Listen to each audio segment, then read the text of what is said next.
ვაი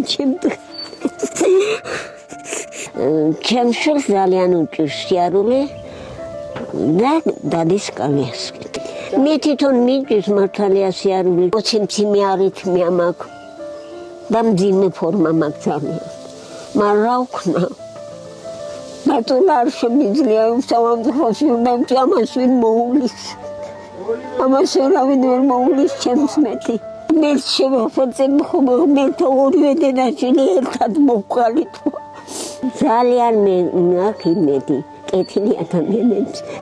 მოსისხლე მტრებსაც კი არ ვუსურვებდით ასეთ გაწამებულ სიცოცხლეს. 85 წლის მიწამდე მოკუზული მოხუცი დედა, რომელიც მზადა 1000-ჯერ მოკვდეს, მაგრამ არასოდეს არ მიატოვებს თავის 60 წლის ძიმი ავადმყოფ ვარს, რომელსაც აქვს დიაბეტი და დაზიანებული აქვს თავის ტვინი. საცოდავები, საშინელ სიღატაკეში ცხოვრობენ და ჩვენ გარდა არ ამიხავთ დამხმარე ამ გაჭირვებულ კეთილ ადამიანებს. მეგობრებო, ფრიდონს არ აქვს წამლები და თუ მედიკამენტებს არ მიიღებს, კომაში ჩავარდება. სასწრაფოდ ესაჭიროება დახმარება.